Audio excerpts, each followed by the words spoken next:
You're now warping in to Fine Time.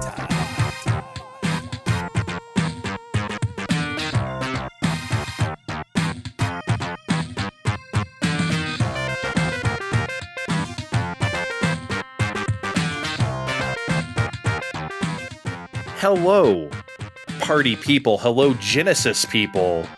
It's your boy Dre, and I'm back here with the biggest Genesis fan I know, Thrak. Genesis the system and Genesis the band. It seems to have an invisible touch. Yeah. That song annoyed me as a kid. It was really obnoxious. I don't know why. No, that's fair. It's a song that as I got older, I learned to appreciate the arrangement of that song because it's great. On the sound level, it's great. Yeah, it's a really weird song the way it's like kind of set up because by the trio era of Genesis, the way they were making music was very different from what other people were doing. Incredibly different. Yeah. It's almost like an REM thing where they became a trio and then their music kind of became a very different, construction, even though it's obviously REM, but it's just like, whoa. But what I love about Genesis is if, say, you listen to Foxtrot and then you go listen to Abacab, you're like, "What? This is the same band?" Yeah. But if you listen to everything in the middle, it makes perfect sense. 100%. It all You fits see how in they that got canon. there. Yeah. Was it you or was it me or was it he or she? I like Who Done It. People hate on Who Done It. I think that's a fun song. Okay. We can talk about the other Genesis some other time. It's fine. It's okay. Okay. I just want to establish your Genesis cred, and I don't want to talk about Sega Genesis today. I want to talk about Darksiders Genesis. Yeah. Well, you're just going to shit on the Sega Genesis, and I'm like, hey, how dare you? So let's not do how that. Dare you already you know how I feel. You already know how I feel about that. It's better than that bullshit Nintendo garbage. Fuck off. Darksiders Genesis was released for PC and Stadia first. Did you know that? Yes, I did, December actually. 19, and then it came out for PS4, Xbone, and Switch in February 2020. You know, everyone was like, Stadia doesn't have the games. It's got Darksiders Genesis, baby. It has the games. It's gonna sell the whole fucking thing, which doesn't exist anymore. You know the crazy thing with Stadia? I heard like the people that used it, they thought it was like not bad. It's just who the fuck cares? Yes, but that's the thing, right? When any of these like live service games fail, Lawbreakers, Battleborn, Conquered, it's not that Anthem. They were bad games, it's just who the fuck cares. That's always the problem with it. Anthem. Oh, yes. I have a physical down there, and I need to mess around with that game before it shuts down. I think this episode is going to air after this happens, but the guys on Fine Time, their punishment right now for earning more Fine Time dollars for Place or Bets, they both have to play Anthem. They have to play the campaign of Anthem. So they have done that, I believe. When this comes out, ask me if I actually bothered playing Anthem, and I'll let you know. Okay. Because I do want to play it before that game becomes entirely useless. And then I go to retro stores, and then they're selling them for like 5 cents, and I just buy them all. If they had made Anthem next, if they had upgraded it for like PS5 and stuff, I would have played it. But they didn't do that. They canceled Anthem next. I said to Steve, I was like, dude, if this had cross-platform, I would play with you 1,000%. I actually have the digital version on PS4, but I was just like, guys, I'd rather actually just play Darksiders 3 than or Darksiders Genesis. Darksiders Genesis. Yeah. I'm sure this is a more fun game than Anthem. Here's something I couldn't really find the answer to. Why did they make this? Why did they decide to make like a top-down, like, instead of just making another Darksiders game? I don't understand why they did this. Yeah, so this game was developed by a company called Airship Syndicate, which was founded by Joe Madarua. Oh, Joe Mad, yeah. Who directed Joe Mad. The first two games, I guess. So it was so Darksiders, it was him, and then what was the other guy's name? I should have had it ready to go. Like the one game designer who formed Gunfire Games. Okay. So they kind of David Adams, I believe. Okay. Yeah, so they kind of split in two, and this is where Joe Mad went, making the game he made right before this was called Battle Chasers Night War, which is some like turn-based RPG thing that I don't know if anybody knows anything about. I remember the name. That's about it. So what I find interesting is that they bothered doing this as like a spin-off kind of thing, because the idea is they're like, oh, we haven't done one for the last Horseman, Strife, right? So they're like, we should probably do one for him, which makes perfect sense, right? And then they kind of half do it. And it's like this, like top-downy thing, which I think they were like, oh, he has guns. So we can do this like the top-down twin-stick shooter thing. Like, it has elements of Diablo. It has elements of X-Men Legends. It has elements of those Lara Croft games. Like, I think I brought that up to you, like Guardian of Light and all that. And I even played a level or two of Guardian of Light to compare. I gotta be honest, Lara Croft was way better. Oh yeah, it was way better.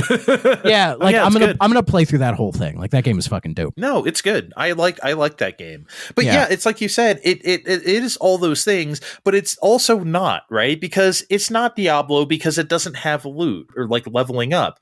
It's also not exactly like the Tomb Raider game you mentioned on XBLA.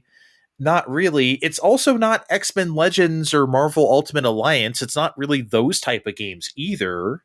It's also not Gauntlet or like any other top-down games from the 80s where it's like, I mean, and quite frankly, I preferred if it was Gauntlet. I think that would have been a lot more fun. Yeah. I mean, Gauntlet Legends is like, peak video gaming. They've just never topped it. Gauntlet Legends. Okay. Yeah. Yeah. The Dreamcast you like the 90s ones. Yeah. I'm going there. Okay. That's cool. No, I like all Gauntlet is good. I like Gauntlet 2. Gauntlet 2's my favorite. Good. I really like that one. You know what I thought was fucking weird about this, and I read this on the Darksiders 3 wiki, is that I'm just going to read it verbatim. Prior to Darksiders 3 release, the CEO of THQ Nordic said that if Darksiders 3 reached over 100,000 copies sold, the company would look into a sequel. A spin-off game was released in 2019 called Darksiders Genesis. 100,000 copies? That sounds really kind of chintzy. Because remember, when we were talking on Darksiders 2, they were like, 1.5 million, that's not enough. We get it. THQ was in dire straits at that time. They needed all the sales in the world. But like, now they're like, 100K? That's cool. It's like, all right, you really lowered your standards there? I think that's because the way THQ Nordic has their business strategy set up, where it is kind of like the old THQ, where it's kind of like quantity over, I don't want to necessarily say quality, because I think what they do is mostly fine, but like the amount of games they put out is like such a crazy rate. And, I'd be curious to see how they have their budgeting and financing set up for this. So my guess is they're able to get away with like not every game needing to sell like, 5 million copies to be a success. Like, they're almost set up like how a 6th gen studio was. Yeah. Where they're like, if this sells like, 500,000 to 1 million, we get our money back, we can keep going, great, kind of a thing. And in a way, I respect that, because it allows them to make more, like have more ideas and do more stuff. Like, what other company would remaster Disney's Epic Mickey than THQ Nordic? Right? Nobody. Exactly. Nobody. And I'm so glad they did that, by the way. I still need to buy that. I need to get it too. Yeah. I'll wait. Yeah. No, but I agree. I mean, obviously, that's where we need to come back down to. I think, obviously, we don't need to go over all the problems with the AAA machine right now, which is starting to fall the fuck apart, finally. So, like, hopefully, it continues to when we get down to here. As long as Remedy stays standing, I don't care. Oh, Remedy's too smart for that shit. They'll be fine. The reviews on Darksiders Genesis were fairly positive. I'm looking up and down the board here. IGN gave it an 8.7. That's kind of high. Yeah, this ain't Call of Duty. Why are they rating this so high? For real. Game Informer gave it a 6.5. GameSpot gave it a 7. Push Square gave it a 6 out of 10. So yeah, like kind of, average to high-ish reviews. Not high, but I think most people were accepting of this, which is interesting because, like, the reason why I mentioned, like, the Xbox Live Arcade, like I said, if this were a different era, this would just be one of those games. This would not be like, here is a Darksiders game on the fucking shelf. Yeah. Like, it wouldn't be considered like that. It would be considered like the Tomb Raider game or something. This couldn't have retailed for full price, right? There's no way. I can't imagine. Like, this would have been a game that like would have just had 200 gamer score instead of the 1,000. Yeah. You know what I mean? Like that kind of vibe to it. And yeah, I'm curious to what the price is for this game, like the full price. Like it can't be. I bought all the Darksiders game in a big old bundle on Steam for like $10, $9 or $10. So I don't know what the actual prices of this shit is. So on Steam, Darksiders Genesis is $30. Oh, perfect. That's a fair price for this. So what the bundle I bought on Xbox was Darksiders 1 through 3 with a bunch of DLC for like $20 or something like that. So, but it wasn't a bad deal. And then I had to buy Genesis separately, and I think it went on sale for like 20, and I just grabbed it. Okay. It's for content, so he's doing it for the content. Of course. Okay, I guess we can just get into the game here. Let's start at the very beginning because we eat with our eyes first. That was a very, very expensive CGI intro. Yes. That shit looked like movie quality. And that was definitely inspired by a Marvel movie or Seven for sure. I mean, it was 2019. I'm a Marvel liker, by the way. Everyone knows that. That's not a diss for me. I'm Marvel agnostic. Okay. But the in-game cinematics are like this comic book style. Again, what you might expect from a lower budget, like XBLA title from the time. Yeah. So yeah. it feels like they put all that money into that one scene, but then they do the comic book panel stuff, which again, that's cool. I like that style. And I think this game is drawn very well. Again, we're going back to like more dark stuff like the first grimdark bullshit like the first game, which I really like, and that really works in its favor. So I really enjoy that comic book style of these cutscenes, just kind of voiceovers and stills. It's fun. Yeah, and what's really interesting is how, as far as like the story goes, I think this is like the first direct sequel to everything that's happened, because 2 and 3 are like taking place right before 1, kind of parallel with each other. So this game is like taking place after the fact. Yeah, it's kind of like the Resident Evil thing where like 3 takes place in the entirety that 2 is happening and shit like that, where it's like, Yeah, like this game takes place slightly before this one, but it finishes up right in the middle of this one, and then it moves into this spin. I'm like, what are we doing, guys? And I gotta be real, I didn't pay enough attention to any particular cutscenes in any previous game before now to know when all that shit's happening. I didn't really care that much. So yeah. I lightly paid attention, but I've got to focus on other things. So yeah, if you haven't noticed throughout this entire series, we haven't touched story that much because we don't give a fuck. So Darksiders is not Persona. We don't have to worry about like deep character interactions. Like Fury's not social linking with Gluttony. Okay. Can you imagine those two on a date? They went for some boba tea. I mean, it is Gluttony. I mean, he would have a whole lot of boba. And then Yukiko shows up and is like, "Oh, what are you doing?"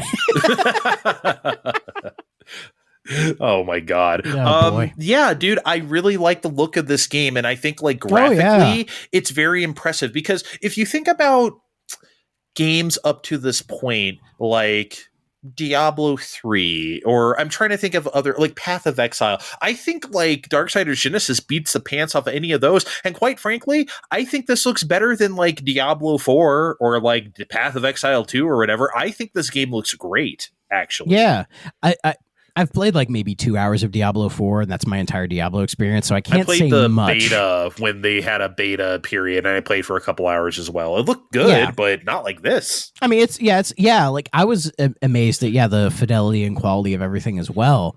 Like damn, they really had the budget to kind of go all out on this like weird top-down thing. I don't know, maybe it's easier to just have higher fidelity stuff in this type of game where everything's kind of zoomed out.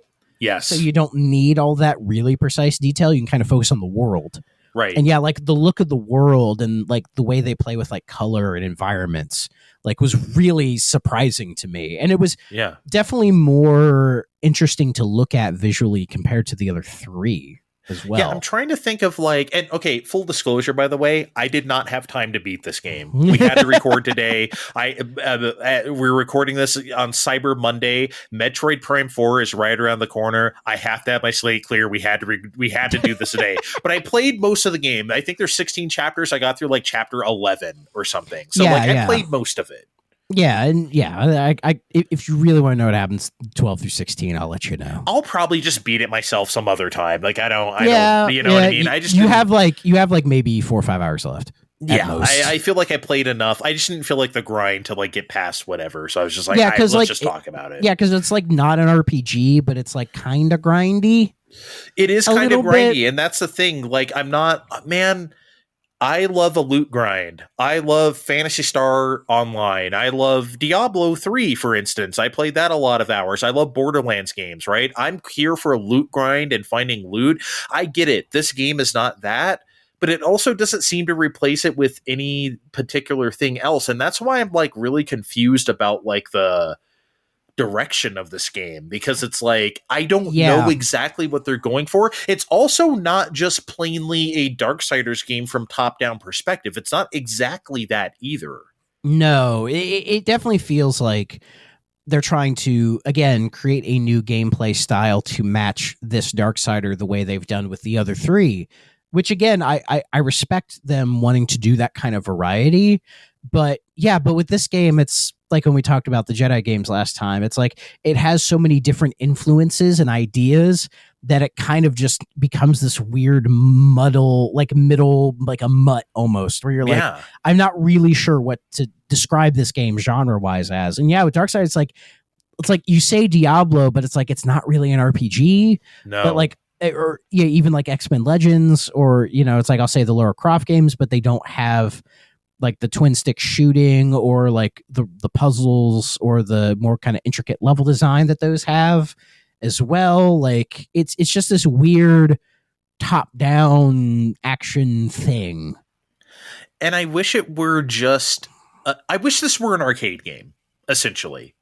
I wish this were just a push forward, do the levels, fight a boss, go to the next level. I wish it were literally like a gauntlet or like just a straight up arcade game. And again, I try not to review games for things that they aren't, but like I feel like that would have been a more fun experience. Yeah, because really the issues I had with this game are like some of the maps are just like really big. Yeah. And you spend a lot of time just kind of roaming around and sometimes going like, where the it sometimes turns into a where the fuck do I go kind of game. And that's even with having a map, because it has a map, and you can find little chests that are like, here's all the bonus shit you can find. But you're just like, what like it gets a little, it's too big for what it should be. Because this game, I beat it in, I think it took me like 16 hours, and it definitely wore its welcome out. Like if it was like 8 to 10, great, pass. Mm-hmm. You did it. Congratulations, kid. But like I feel like they really tried to make this game bigger and more immersive than really it needed to be. Yeah, and it just doesn't, it's trying to give you that feel of traversing that stuff, but it doesn't feel that way when you're from the top-down perspective. It just feels kind of lonely and boring because you're so far out here. And by the way, I think you're right. I think that perspective is why the game looks so good, because it's like you can make things fairly low poly at that distance, and then that gives you the room to like put in all the shadows and all this like lighting and shit that makes it look really good. Yeah, the way they play with the shadows and the lighting and the color gradient stuff is just so good. It just looks very beautiful. Good looking game. God, I love the fucking like the graveyard area where it's like very sickly green, like that like orc green. Yeah, I loved the ice world, like with all the weather effects and everything. Like it was so cool to hang around in this world, Yeah, it was a very good looking game. I would say, environmentally speaking, I think this might actually be my favorite like visuals. I would agree as well. Like it was probably my favorite to look at, but my least favorite to play. And by that token, I don't think it's a bad game. I think it's fine. I don't think any of these games have been bad. They're just kind of different strokes for different folks. Yeah. But this one, like the gameplay loop, I don't know, man. It was okay, but it definitely feels like a game that was made for co-op, because you're not just Strife. They also bring back your Daddy War. Daddy War is back. And you can kind of like, as a single player, you kind of have to swap between them, because they'll have, much like X-Men Legends, they have like different abilities to where it's like, oh, you hold this button and it brings up this little quick menu. Like, oh, if you want Wolverine to do a slash, you hold L2 and push X or whatever, right? Don't get me started on X-Men Legends. But like you'll do that stuff, and it has that in there, and you need to swap between them to solve puzzles or to find certain kind of loot or whatever. And it feels like it was made to be a 2-player game. Yeah. Like, yeah, and we didn't play this with, we couldn't find another person to play this game with, so we just kind of had to do it ourselves. God forbid, yeah. And you had it on Xbox, I had it on Steam, so yeah, if it was crossplay, we probably would have done it. Probably, but, but it was 2019. Crossplay wasn't invented yet. Nope. But yeah, dude, I would still say Darksiders 2 is my least favorite, and then this. I would probably say I like this more than 2. But That's fair. definitely I would, yes, and that means I would rather play Darksiders 3, believe it or not, than Genesis, because there is more things going on in that I do enjoy. Yeah. This game, it just would have been to its benefit if it just kind of streamlined and focused what made it work, which is the combat. And I liked shooty bang bang as Strife. That's maybe one thing I don't like. I feel like War has a really tough time here, and that's because this game brings back buying moves again, which I don't think that should be a thing. I feel like this should be a thing where it's like you have the moveset that you do, and that's it. But once you buy a lot of counter stuff for War and like parrying timing, that stuff, then he becomes a lot more viable. But like the first 5 chapters where you don't have that shit, forget about it. Like you may as well just use Strife. Yeah, it feels like the game is more made for Strife because he's like a nimble character who shoots, has the project. Like you can physically attack with Strife, but it's kind of pointless. Yeah. Like it doesn't do anything. Maybe if they're really close to you, but even if they're really close to you and they're almost dead, you may as well just do the auto kill with the B button and get your health or whatever. Yeah, right? yeah. Like maybe you do like an area effect attack just to get the fuck out of there kind of a thing. Right. So, yeah. It's weird. I don't understand. It doesn't feel that well thought out in that regard. One thing so I like the creature core system in theory. I do like my sphere grids, even though it's not a sphere grid. But you know what I mean. I love the sphere grid. Love it. Yeah, me too. But here's the thing about it. In Darksiders Genesis, I really don't like the fact that like, here's 2% more health. Or here's 3% more damn. It's like, what are these chintzy ass fucking numbers, man? Like, if I'm going to be slotting in stuff, I want to feel powerful. And I'm not like, I get it. You slot in a bunch of stuff. So you get to slot in a bunch of, but you don't get to do it all at once. Right? No. So when you only have a couple things, it feels really bad to be like, here's 3% more HP. Fuck you, man. Like, give me some, like, even the shittiest materia in Final Fantasy VII doesn't do that to you. Like, give me something. And the game doesn't really do that. So again, this is another game where, like, just like Darksiders 2, where the leveling up, if you will, doesn't feel that great. No, it doesn't. Yeah, and I agree with the creature core stuff where it's like, oh, when you're using Wrath, you gain 2.5% more health in passive mode compared to active. It's like, guys, it doesn't have to be this complicated. But at least with the creature core system, like the easy thing to recognize is just if your like main power number, the big one is going up, you're fine. Yes. You're fine, kid. Just keep that going. Because when I finished, I was like at like 700 for both of them. I got really imbalanced at some point. I saw that War was like 150 more points than Strife. And I'm like, how did this happen? I'm just slotting in creature cores. This is the only ones I have. And that's crazy because Strife ended up being more powerful than War for me. I don't understand. But what I was doing was I wasn't just doing the cores that you find in the world. I was also like going into the store and buying them in, and and try, because weirdly enough, how it's set up, it's like you'll see the little icons, and it's like, oh, this one's a sword. You need to put the sword one here and the heart one here, and then you'll get like the big cores from when you beat bosses, and you can like slot those in as well. And I did spend some time kind of moving things around to be sure everything kind of fit well, and actually looking. What I would do is just see like, oh, the number's bigger here than this one, so I'll just throw that one in there.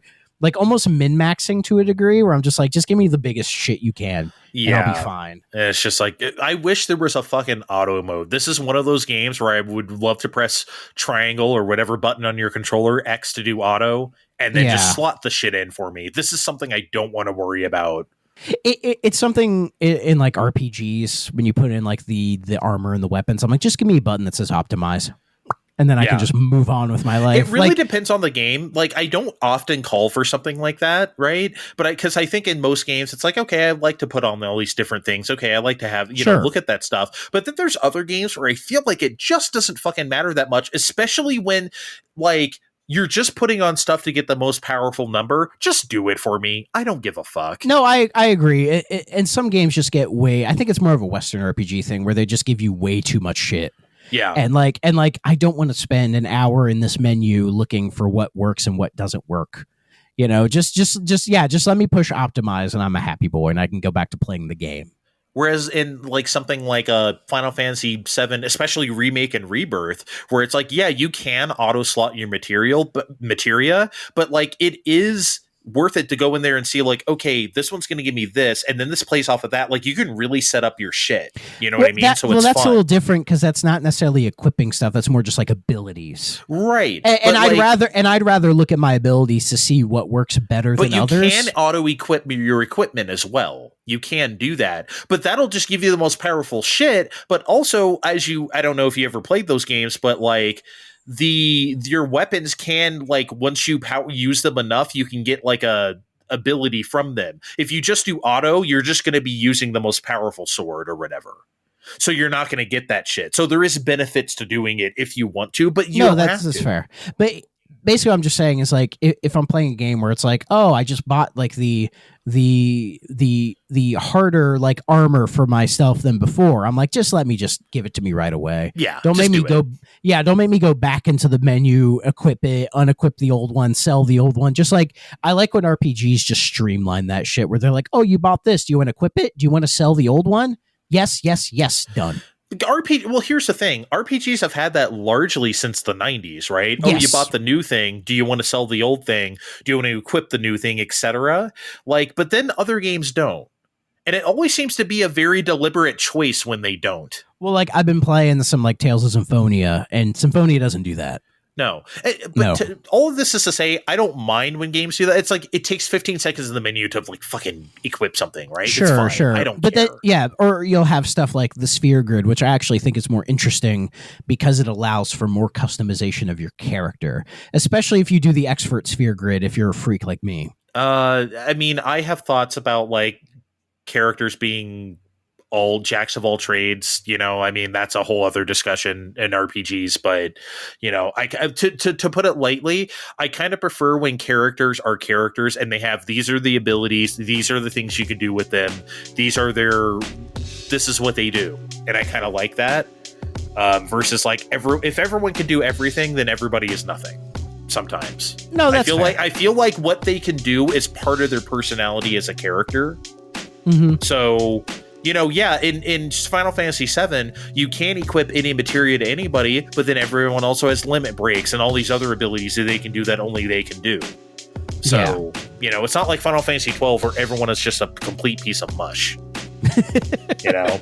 Anyway, in Darksiders Genesis, I feel like the rewards just aren't worth it. It just doesn't feel like I'm leveling up enough to make much of a difference, and that kind of sucks. Yeah, it's definitely one of those games where its RPG leveling system is more based on like small percentage increases, which some people may like that stuff, but it usually just kind of turns me off because then it feels like it's just way too complicated for me to figure out. Fine time.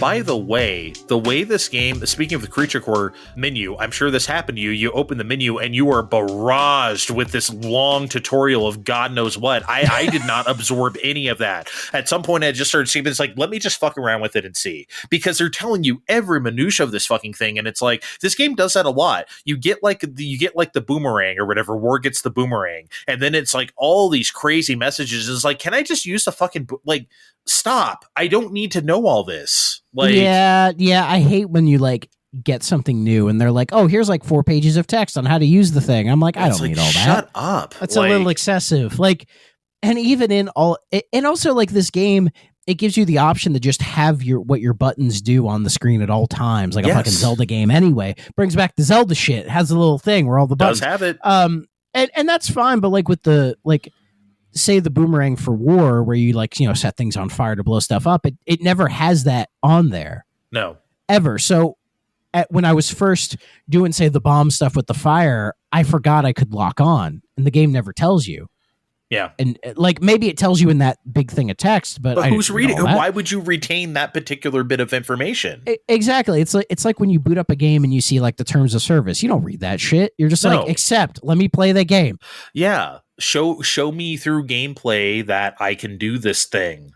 Yeah. Or something. You know. So, and then once I finally figured out the lock on, it made that stuff a lot easier because I was doing stupid shit like, okay, if I put the bomb right here, I can line it up in the fire to go. I was making it way too hard on myself. I mean, you could do it that way. You know, honestly, though, I feel like some of the Darksiders-y stuff that like we said, the boomerang puzzles or even like the finishing moves, I feel like that stuff doesn't have a whole lot of impact because of the top-down perspective. I feel like that stuff isn't nearly as cool because of the way you're looking at the game.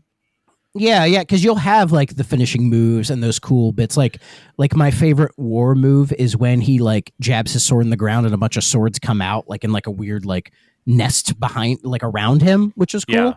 But when you're seeing it from so like a bird's eye perspective, it just doesn't have that same impact. Like even the bosses, who are usually these massive creatures, you don't get the scope of how big they are because of the forced perspective.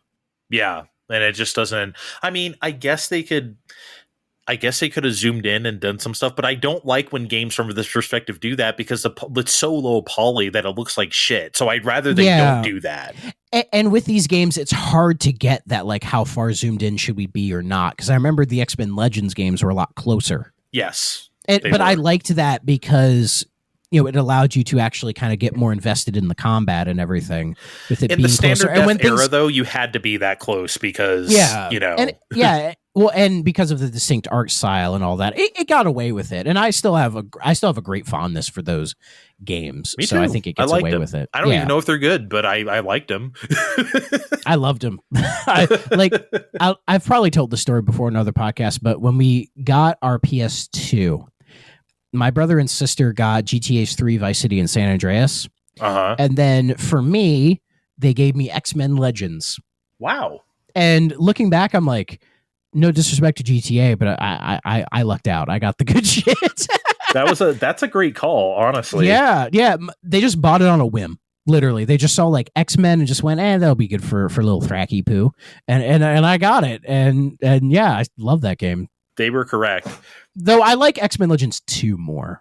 I do too. Because of the mixture of X-Men and like the Brotherhood and the way I just like being Juggernaut and just like barreling through everything. That made me so happy. I'm going to show you something. So my dad, about a year and a half ago, he texts me and he's like, hey, I got a video game for you. And I'm like, huh? You haven't bought me a video game in 25 years? Like, since I was a child. Like, he doesn't buy my video games anymore, right? So I'm like, what do you mean you have a video game for me? Well, I was at this garage sale and I saw it for $10 and it looks like it's something for one of your systems. Right? He doesn't even know what I have, right? So I'm like, okay. It's for your Nintendo. It's for my Nintendo. So I'm like, okay, show it to me. So, okay, audience, so he brings it to me. I'm going to show it to Thrak now. It's X-Men Legends 2 for PSP. He hands me this and I start laughing my ass off and he's like, what's wrong? I'm like, no, this is great. This is fucking great. Thank you. He's like, can you play this? And I'm like, no, but I will keep it. This is really good. Because I was going to ask, do you still own a PSP? I do not. My PSP. Okay. Well, here's the thing. My PSP broke a while ago, but even before that, the UMD slot broke way before that. So even if I still had it, I couldn't play this game. But yeah, I have a UMD ass fucking PSP X-Men Legends 2. That is, you should buy a PSP just to play it. Just to play it. But yeah, I was like, no, but he thought like something is like, oh, no, this is great. No, I can't actually play this on my current systems, but no, this is excellent. Thank you. Honestly, that is like adorable. It's great. Yeah, he had no idea. It feels like you're keeping it for the sentimental value, where it's like, oh, he thought of me. My dad thought of me for once in his life. How sweet. I know. He thought of me, and it's like something so fucking like I had no idea what you know random. What? I thought he was gonna bring home a PS4 copy of Bluey for all I know. I don't know, right? Hell like, yeah. Who knows, right? Something made in the last 10 years. I didn't think it'd be a PSP copy of X-Men Legends 2. That's fucking fucking sick. I was like, okay, sure. I bet it's worth like 3 cents, but whatever. Maybe. I didn't mean to give your dad a stray with the whole. No. You were 100% accurate. Oh shit! The tone of Darksiders 3 of Darksiders Genesis feels a bit all over the place because it's like War is stodgy and serious, and Strife thinks he's in a Marvel movie, and like I get it, they're trying to play the two off of each other, but like it just doesn't work. Like Strife cracks a joke and War doesn't think it's funny, and then War wants to do stuff by the book, and Strife's like, fuck it, let's just shoot them. And then I don't know. I guess it does lead to some funny stuff where I forget what level it is, something happens and like Strife was like, well, god damn, that was crazy. And then like War is like, yes, the gods will damn. I don't know. Like he took it very like literally. It's like a buddy cop movie. Yeah. It's like, I don't know, man. No, I mean, I don't mind like Strife being like the one sarcastic-y douche guy. Like it's weird. So, like sometimes I don't think that bothers me as much as some other people, but I think with say those sarcastic kind of characters like a Nathan Drake or something like that, they get away with it if they're not that all the time, and two, they shut up. And this game, to its credit, the characters aren't talking all the fucking time. I hate that shit. I hate that. they'll stop, they'll do their little thing, and then you just move on. And it's like brilliant. And I don't mind the sarcastic shit here and there. I don't mind it. I think games talk too fucking much nowadays. You know Couldn't that. So like agree more. So not just cutscenes, but in game too. Like enough. Yes. So like, but yeah, no, I don't think a game talks too much to its credit. But like, yeah, I just don't. It's tonally weird. Like some bosses are super, like I said, grim, dark, typical Darksider shit. And then there's the guys who are like, haha, hold still and let me shoot you. And he's like, has his Gatling gun. And it's like, okay, are we going for goofy funny? Or are we going, I don't know, man. It's trying to do both. Yeah, it's trying a little bit of both. And yeah, it just doesn't really work, which is, it's not a huge deal, but it definitely felt that way. Like I said, though, I wish War were more capable from the beginning, because it feels like a lot of those early bosses are impossible as him. Like, I feel like there's some bosses where you can't even reach, and even some enemy encounters too, because like there's some stuff where it's like there's snipers up on like things where you can't jump on, and like Strife can just shoot them. I don't even think War can get up there. So it's like you have to use Strife to like beat them. Where it's like, I don't know. I feel like if you have two characters, they should be fairly capable of doing both things without feeling too generic. No, but I completely agree. Like at least with say like X-Men Legends, right? Like there is some element of like, oh, certain characters are, like it'll say this one boss is like ice resistant or, laser resistant or whatever. And it's like having that is fine, but in that game, you can swap out your different party members and kind of create a new party to take out that character. But here, you just have these two dudes, and it's like this is all we got, This is the whole thing. So it's like, do you want Peter Gabriel or Phill Collins? Make your fucking choice. More Genesis. But yeah, like I agree. I gotta be real. I don't think I have anything else to say about this game. I think I've exhausted. It just kind of is what it is. It's a fun little top-down action game. It's very Darksiders-y. If you like that, I don't think it's exceptional in any particular regard, except for maybe visuals. It's very much a game that I played while in the background I would have like YouTube up. I thought you were going to say in the bathroom. I mean, I can, because I was mostly playing on Steam Deck, but I dragged my Series X and my TV into the shitter so I could play them while I was there. Yes, that's exactly what I did. You didn't buy the $1,000 fucking like ROG Ally Xbox and just play it on the can? A part of me wanted to, but like the price was crazy, and like the Xbox integration is like it's got to be better than Steam Deck, but it's like not really there. Not really so it's there. Like, I don't know. We'll see. Right. Maybe if I find one used for like $200, I'll grab it. Yeah. But yeah, no. But this is like a game I would just play while I was like I would listen to like my daily like sports talk, or be listening to like the Majority Report or something. Like it was just something to do while I'd listen to that. Yep. Yeah. I agree. And for that it was fine. Yeah, and that's not an insult, by the way. Like, I mean, I love Warriors games I don't know why I keep mentioning Warriors games every fucking episode of because these. you're a Muso simp. That's what you are. I'm a simp. And I love playing those games while I do other stuff, while listening to, something on the radio. Like you said, sports talk or like whatever. It's great. Yeah. Though, I just thought this. What if they made an X-Men Muso? Ooh. That could work. That would be great. I'm wondering what direction. Man, that would be cool. That's one thing I wish this series would do is go more ham with the crossovers.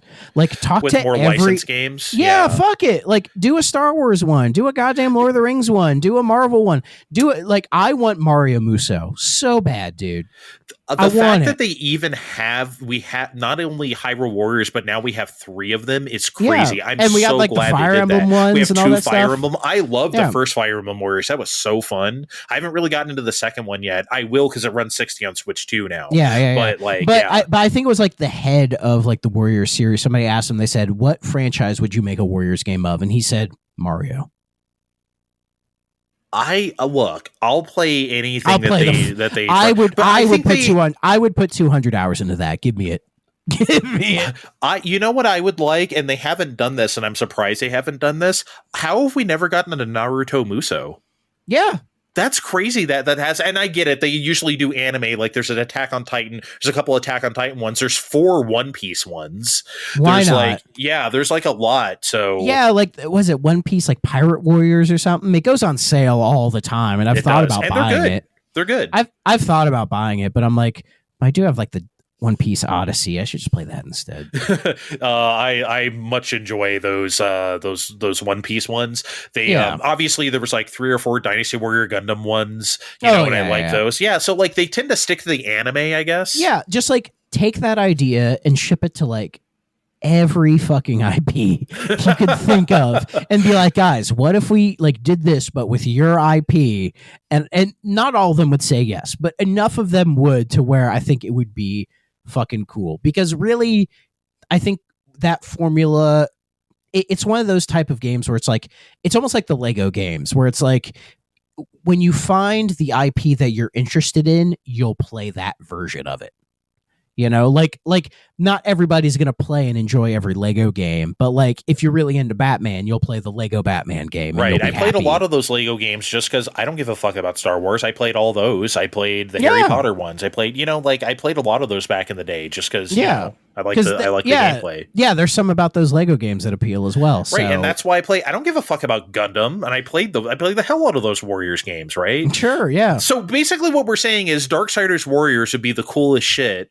That would be sick as fuck. Could you know imagine? Why? You know why I want that? Because I feel like they don't do enough like mature rated. There's the Fist of the North Star ones, and there's like the Berserk game, and there's the Attack on Titan ones that are rated mature. I feel like they need more like those, and a Darksiders Warriors would be hella good at that. Absolutely, yeah. Just do that, and that'd be fine. Yeah, that'd be good. Yeah, but treat Muso like Lego. Just ask every IP. Do you want to do this? Just don't fall. You know what though? Lego games jumped the shark for me when they started to talk. I don't like that they talk now.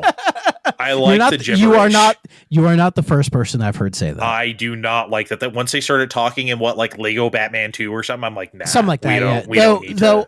Though I'll give Lego City a bit of a pass because at least it's like kind of original. Yeah, it's doing a different thing. Yeah, it's not your typical Lego game. Yeah. That game. I have a lot of respect for that one. That one's a solid one. Anyway, thanks for joining. Thanks for taking this entire Darksiders journey with me. It's been fun. I've obviously had my issues with various games here or there. You hated 3 of 4 of these, so I've always wanted to play these, and I did. So I'm glad. Yeah. Honestly, I didn't come out of these liking them as much as I was hoping. Like this wasn't the BioShock thing where I became a fan. Right. But I'm like, they are what they are. They were an interesting little piece of gaming history that we have finally have tackled, so we can say that we've played those anyway. Yeah, so. and I've always wanted to, and like. So where would you tier these boys? Or if you'd okay. The first one's definitely the best one for me, for sure. Okay. Then I would say. Man, it's tough. It gets very tough from here because I have my issues with the other 3 of them. Yeah. I would say, believe it or not, I would say 3. Then Genesis, then 2. Okay. Is what I would do. Believe it or not. Yeah, my ranking from bottom up is Genesis 1, 2, 3. I don't feel comfortable with that though. Interesting. Okay. Yeah. Interesting. That's crazy. Crazy 3 is my favorite. I don't know. So what? But one of these days I'll play through 1 again just to be like, maybe I just didn't approach it in the right way or something. I don't know. But I'll. Oh, by the way, did you think it was fucking weird? I don't want to forget to say this. Did you think it was weird that Darksiders Genesis brought back the exact same jumping and climbing and pole wall system from like 2? Yeah, like, it was the exact same one. Outside Yeah, of the wall running stuff, like it's the exact same thing. But I think it's a lot better in that top down format. That makes a lot more sense. I think. Yeah. Well, it's less Uncharted, so that makes you happy. Yes, for sure. But yeah, I thought that was like, okay, they're bringing back something from an old game, but now it's in this new format, and I actually like it this way. So, yeah. I get that. Anyway, thanks for joining for this. I'm sure we'll find another series in the future too. We talked about doing Bayonetta. Maybe we can still do those. Yeah. I'll be glad to talk about those again. Well, yeah, because I need to play through the. Well, I would want to replay all 3 of them, and then I've not touched that Cereza game. Have you played it? Me either. No, that would be completely new to me. Yeah. So Steve has, and he liked it, and we both didn't like 3, so that kind of redeemed it a little bit for him. Well, when I eventually get my Switch 2, I'll let you know, and then we can probably go from there. Okay, yeah, let me know. Because I don't want to replay 2 and 3 until I get my Switch 2. Oh, so, I 100% agree. And I have one. I bought one from Xbox, like that Bayonetta Vanquish bundle. I have bought one like 4 different times. I'll probably just play it on Steam this time, just for variety's sake. I did buy that limited edition Bayo one for Switch 1, like that limited physical run they did. Oh, right. So I have it, and it's still sealed. I didn't open it because I already have it. Just don't play PS3. No. Do not do that. That's all. I'll be playing it frames a second. I'll be playing it on my Series X. I'm just saying I have the. When Bayonetta 3 was coming out, they're like, we're doing a limited physical run of 1, like by itself. Right, yeah. And I bought it, and it's still sealed. I still have it up here. Okay, so I just bought the regular Bayonetta 2 that came with the code for 1. Is what I did. Well, and when I played Bayonetta 1 on Switch, that's how I did it, was the digital version. So. All right. Well, thanks for joining me. This was fun to talk about all these and talk about various things around and surrounding the game. So, this was fun. I'm sure we'll do it again in the future. Yes. Tune in next year when we talk about all MLB The Show games. I am never doing that. I am never fucking doing that. No. I did kind of brainstorm. I'm like, it would be fucking hilarious if I did like a Madden cast where I just played every Madden game. but because at a certain point, they would be like 10 minutes long. I wouldn't have anything to say. At some point, you can legitimately use AI to make those episodes. I think you would actually be able to. Like at least every Call of Duty game is different enough to be its own thing. There's a lot to there's enough content. There's a lot around every Call of Duty game, like besides just the game, to talk about as well. Yes, like at the time of recording this, I am working on the Modern Warfare 2 episode. Ooh. So I've already played through the game. So I'm in the process of doing my research and scripting it out and everything. So there's a lot to talk about with that, boy. I will be listening because that's one of 2 Call of Duty campaigns I've actually played. Yeah. So yeah. That was a replay that was very interesting.